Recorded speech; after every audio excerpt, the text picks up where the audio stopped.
we're back. It's been a moment or two, a long minute if you want to call it, but T&D Marble Entertainment is finally back on the air. We're ready to go, and we're going to introduce you to the new Paragon Marble Games. It is the Great Marble Race, but we've extended out the format. We've now got over 30 teams, and so we're going to have a qualifier event, so we can narrow the field down to the 20, and they will compete. The first event for this week is going to be called the Ladder, as you saw it up on the screen a moment ago.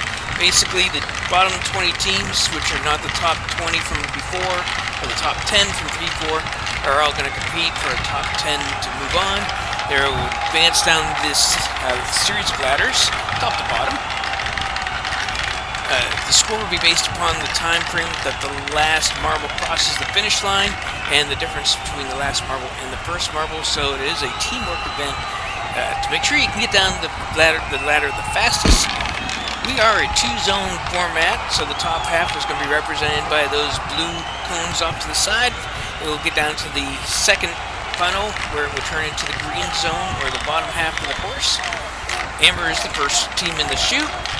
As you see, we've already got 3 marbles down there. 1 is stuck up on the ladder, and with them we'll be able to explain how the system is scoring is going to be worked out, so you can sit back and appreciate it a little better. What you really want to do, the best strategy here is to get naturally to have all your marbles come down grouped together. So the first marble came across at 32, second marble, last marble is going to come across at 42.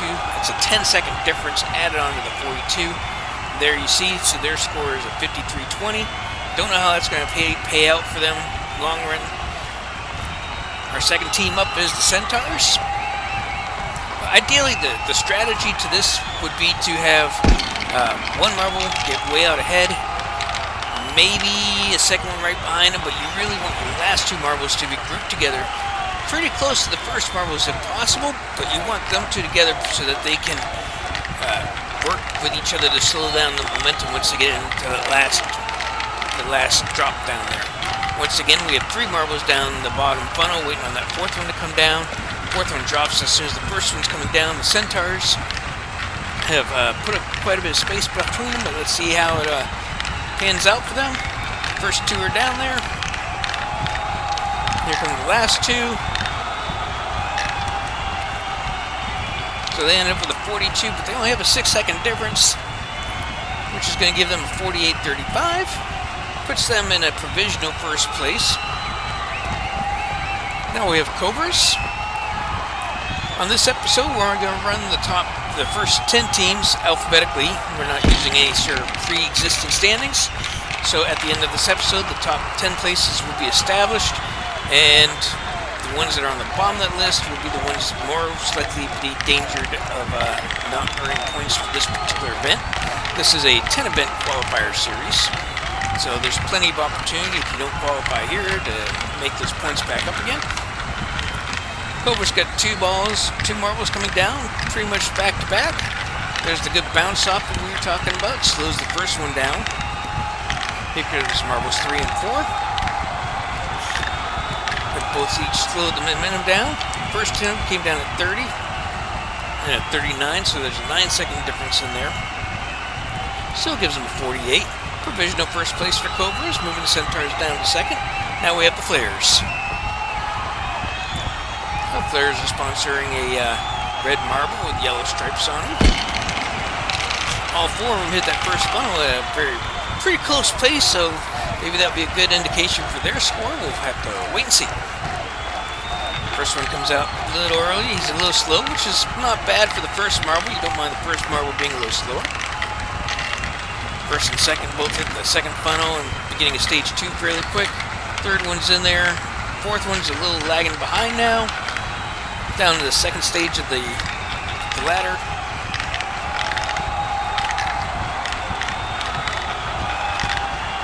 First marble's going to roll out at a 37. And the 4th marble does not get there before the 3rd marble falls off. It's going to severely hurt their overall score. They're at a 47 with a plus 10-point disadvantage for the difference. That's a 57. That's going to give them the provisional 4th place.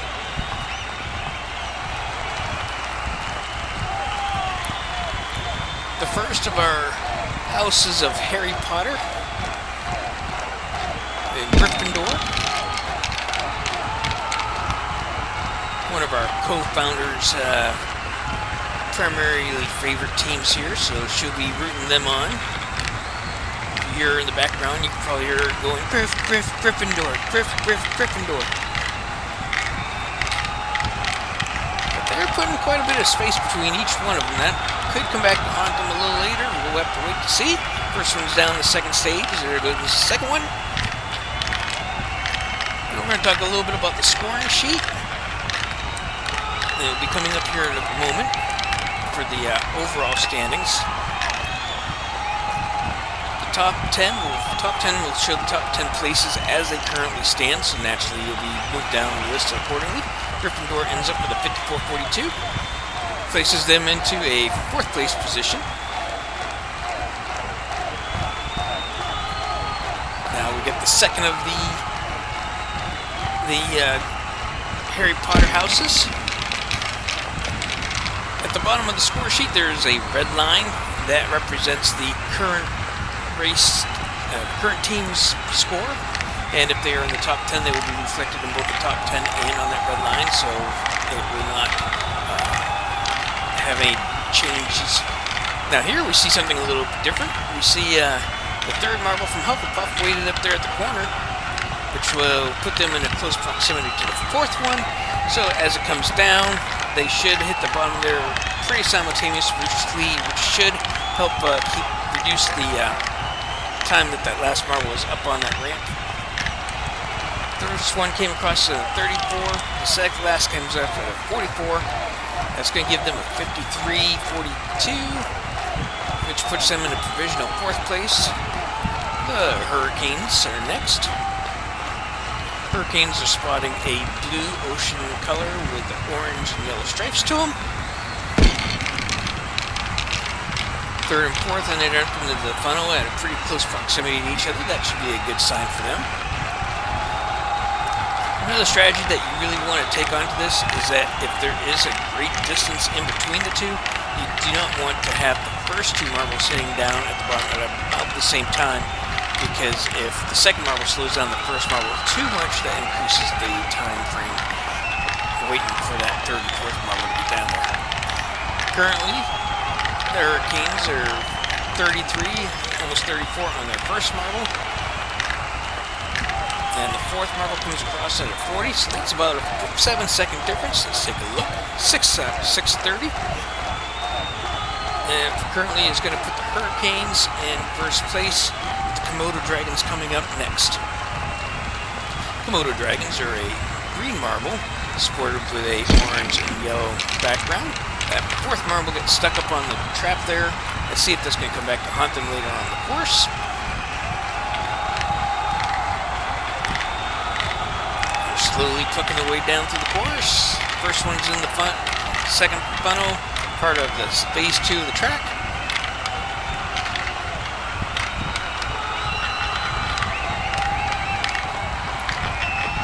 Going down into that drop off, a lot of space in there, which, like I said, could be a good thing. There it is. Slowed it down to a 34, but let's see how the last 2 come off. At 38. That is awesome. A 4-second difference in between the 2. That gives them a 43.04. It's going to give them provisional 1st place. And now we have Lava. Lava is a orange marble supported with a white line on the side, as opposed to the flares who are red and yellow.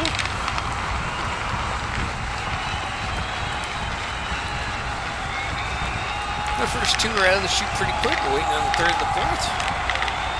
The first one is slowing down, playing the strategy of knowing that he can't get too far out too fast, because that adds significantly to the difference time. We don't want a great difference.